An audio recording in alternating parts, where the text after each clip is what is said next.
Atenas fue la ciudad más importante. Era una ciudad con mar que vivía de cara al comercio. El nombre de la ciudad viene de la diosa Atenea. Atenas significa hijos de Atenea. Según la mitología, Atenea era hija de Zeus. Atenea es la diosa de la sabiduría, pero también es una diosa protectora y combatiente. Se la suele representar con una lechuza. En Atenas nació el sistema político que hoy conocemos como democracia, el gobierno del pueblo, la forma más perfecta de gobierno, si bien este sistema difiere en muchos aspectos del que conocemos actualmente. Fue Pericles quien sentó las bases de este gobierno democrático, pero en siglos anteriores la obra de legisladores como Solón y de tiranos como Pisístrato y Clístenes hizo posible que los ciudadanos atenienses participaran en las tareas políticas.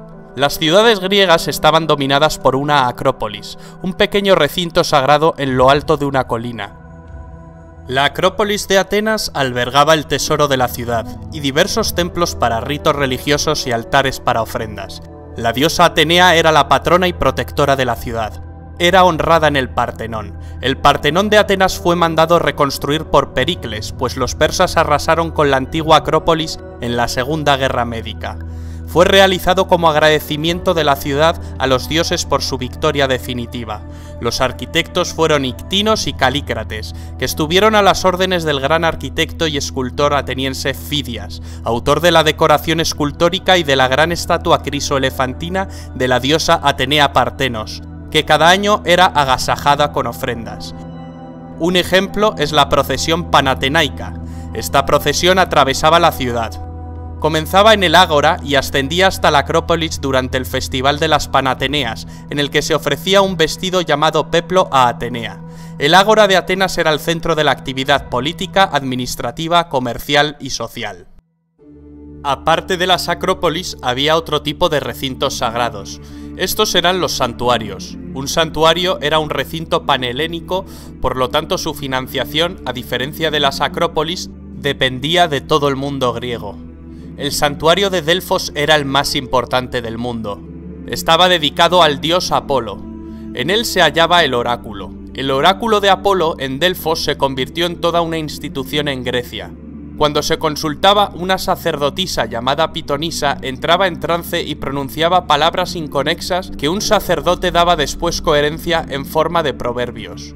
El que buscaba consejo extraía de él una predicción, que se podía interpretar de muchas maneras. El oráculo nunca fallaba, lo que podía fallar era la predicción. Peregrinos de toda Grecia, incluso extranjeros, se acercaban a Delfos a consultar el oráculo, que jugó un papel muy importante en la fundación de nuevas colonias o en asuntos de guerra.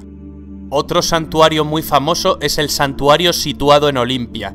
Estaba dedicado al dios Zeus. En este santuario se celebraban cada olimpiada, es decir, cada 4 años, los Juegos Olímpicos. Los Juegos Olímpicos servían no solo para honrar a los dioses, sino para acercar a los diferentes pueblos helénicos. Durante la celebración de la competición se promulgaba una tregua, para permitir a los atletas viajar en condiciones de seguridad desde sus polis hasta Olimpia. Los Juegos Olímpicos de la antigua Grecia fueron bastante diferentes de los modernos. Había menos eventos y solo los hombres libres que hablaban griego podían competir. Los griegos competían en las modalidades de carrera, lucha, lanzamiento de disco, jabalina, salto, carreras de caballos y otras pruebas. El premio era una corona de olivo y el reconocimiento en su ciudad de origen. Con frecuencia los poetas les convertían en celebridades y vivían el resto de sus vidas a costa del erario. Los primeros Juegos Olímpicos se cree que se celebraron en el 776 a.C., fecha que marca el inicio de la época arcaica. Ya han ido apareciendo algunos de los dioses griegos. Los griegos creían en un panteón de 12 dioses que según la mitología vivían en el monte Olimpo. Todo comenzó cuando Urano cometió incesto con su madre Gea, la madre tierra.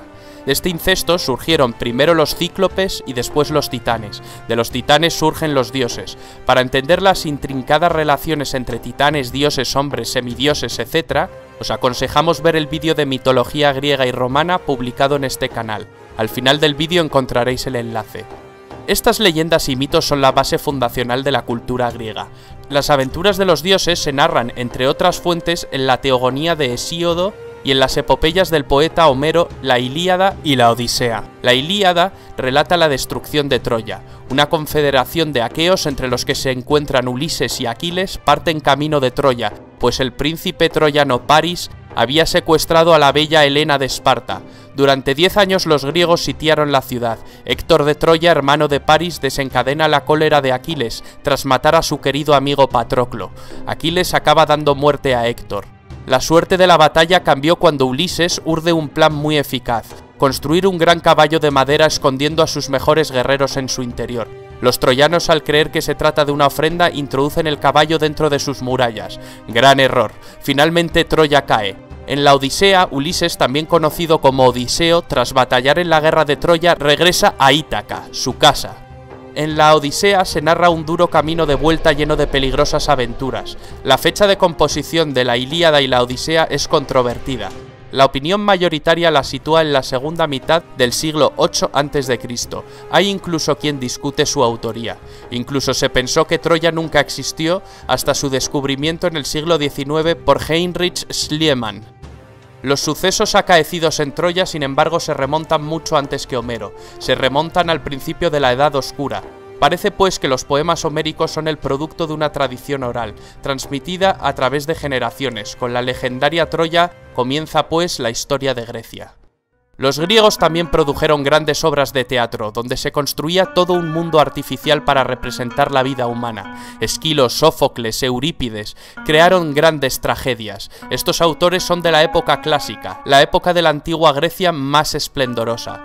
Se representaban en el teatro. El teatro griego se originó en un espacio circular al aire libre llamado orquesta, en el que se ejecutaban una gran variedad de actividades, desde espectáculos artísticos, danzas, recitados y piezas musicales, hasta eventos cívicos y religiosos. Los teatros griegos se apoyaban en una pendiente para construir el graderío. A los antiguos griegos también se les considera los precursores del pensamiento occidental actual, un modo de pensar que utilizaba razones y argumentos y que valoraba la lógica y la razón como la más valiosa posesión.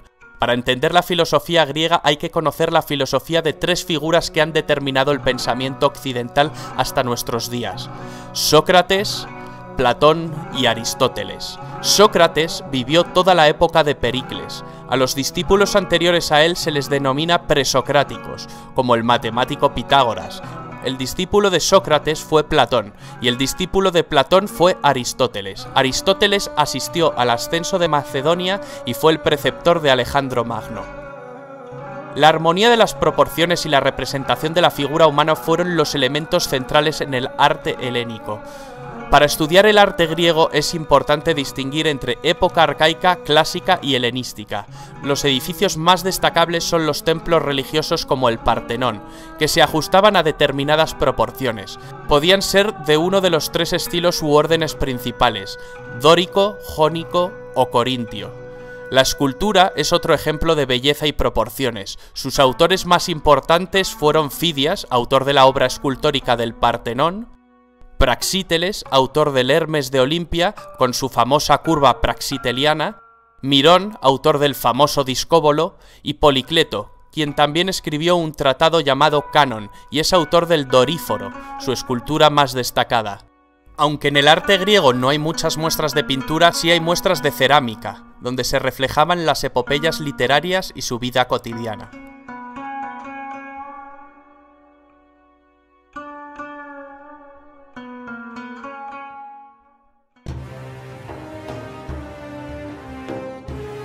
Hemos visto pues la importancia de la antigua Grecia, enormemente influyente en nuestra cultura, tanto para la lengua, la política, los sistemas educativos, la filosofía, la ciencia o las artes.